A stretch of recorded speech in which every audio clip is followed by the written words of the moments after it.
Welcome to today's deep dive. We are exploring a really deeply personal account today from Li Yu Ying. Right, she's a behavior analyst and a clinical supervisor who specializes in supporting autistic individuals and people with ADHD. Yeah, and our mission here is to unpack how a highly trained scientific expert basically hit an emotional wall when working with struggling parents, and how a pretty surprising mental shift just totally transformed her entire practice. It's a fascinating story. It really is. So just to set this up, imagine someone is drowning right in front of you. Okay. You desperately want to help them, and since you happen to be like an expert in fluid dynamics, you just throw them a 500-page scientific textbook on how buoyancy works. Which is, completely useless, right? Because data doesn't float. Exactly. It just pulls them under faster. And that realization right there is what completely upended Yu Xing's career. Her story is this incredible look at what happens when strict scientific training collides with, messy human grief. Yeah, because she was essentially throwing textbooks at drowning parents. She would sit across from these families, and these are often like high-achieving parents who are just utterly devastated that their child might not be able to follow in their footsteps. Or even do simple math, right? Right. And she was watching them just drown in doubt and anger and these shattered expectations. But wait, I have to ask, she's a clinical supervisor. Isn't her entire job to provide them with the science? If a parent comes in asking for help, shouldn't she be giving them the data and the behavioral strategies? Well, in theory, yes.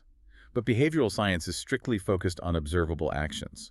It only measures what we can see on the outside. Oh, I see. And the problem Yu Ying ran into is that human suffering is deeply internal.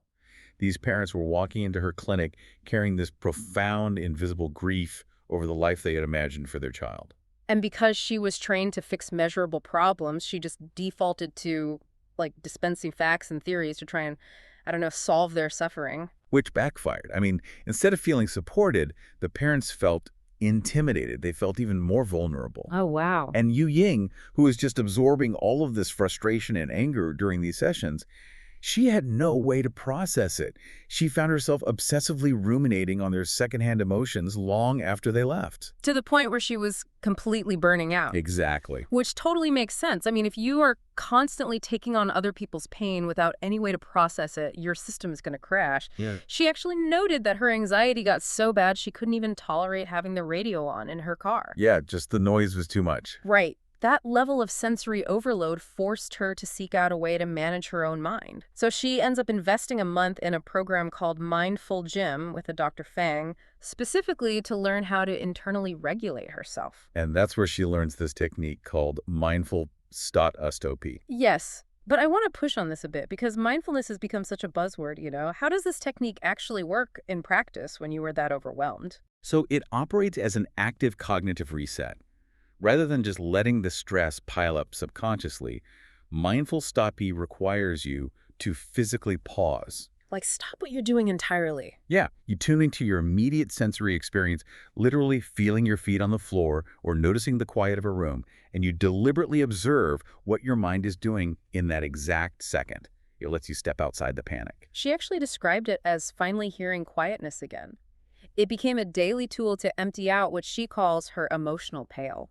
Because, think about it, if your emotional pail is already overflowing with your own anxiety, you physically do not have the capacity to hold space for a struggling parent. You have to empty yours first. Exactly. Which brings up her hardest assignment in the program, self-kindness.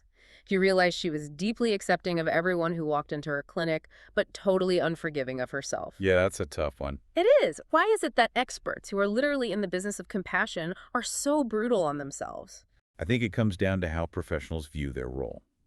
When you are highly trained, you start viewing yourself as an instrument designed to fix a problem.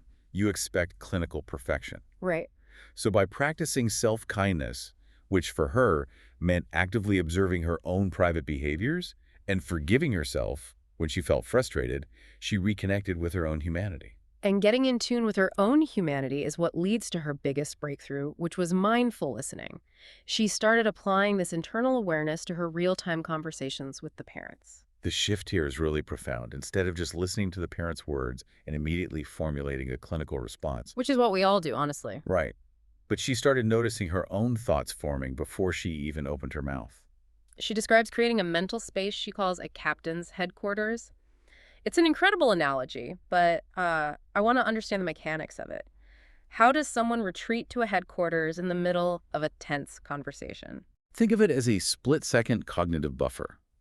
Before, if a parent made, say, a sarcastic or angry comment, Yu Ying's ego would immediately react defensively. She throw the textbook at them. Exactly, she'd recite data to regain control. But with the captain's headquarters, she visualizes stepping back into a command room in her mind. She pauses.